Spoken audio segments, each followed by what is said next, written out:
امثال کی کتاب، اس کا 4 باب، حکمت کے فائدے۔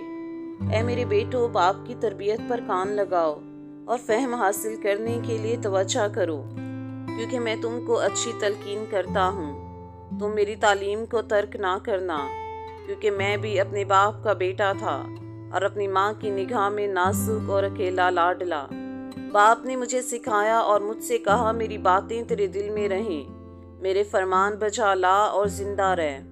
حکمت حاصل کر، فہم حاصل کر، بھولنا مت اور میرے منہ کی باتوں سے برگشتہ نہ ہونا۔ حکمت کو ترک نہ کرنا، وہ تیری حفاظت کرے گی۔ اس سے محبت رکھنا، وہ تیری نگہبان ہوگی۔ حکمت افضل اصل ہے، بس حکمت حاصل کر، بلکہ اپنے تمام حاصلات سے فہم حاصل کر۔ اس کی تہذیم کر، وہ تجھے سرفراز کرے گا۔ جب تو اسے گلے لگائے گا، وہ تجھے عزت بخشے گا۔ وہ تیرے سر پر زینت کا سہرا باندھے گا اور تجھ کو جمال کا تاج عطا کرے گا۔ اے میرے بیٹے، سن اور میری باتوں کو قبول کر، اور تیری زندگی کے دن بہت سے ہوں گے۔ میں نے تجھے حکمت کی راہ بتائی ہے اور راہ راست پر تیری رہنمائی کی ہے۔ جب تو چلے گا، تیرے قدم کوتاہ نہ ہوں گے، اور اگر تو دوڑے تو ٹھوکر نہ کھائے گا۔ تربیت کو مضبوطی سے پکڑے رہ، اسے جانے نہ دے، اس کی حفاظت کر، کیونکہ وہ تیری حیات ہے۔ شریروں کے راستہ میں نہ جانا اور برے آدمیوں کی راہ میں نہ چلنا۔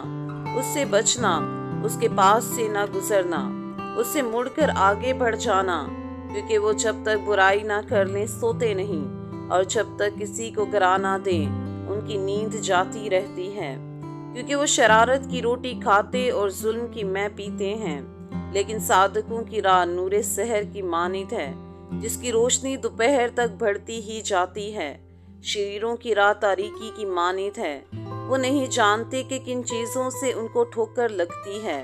اے میرے بیٹے، میری باتوں پر توجہ کر، میرے کلام پر کان لگا، اس کو اپنی آنکھ سے اوجھل نہ ہونے دے، اس کو اپنے دل میں رکھ، کیونکہ جو اس کو پا لیتے ہیں یہ ان کی حیات اور ان کے سارے جسم کی صحت ہے۔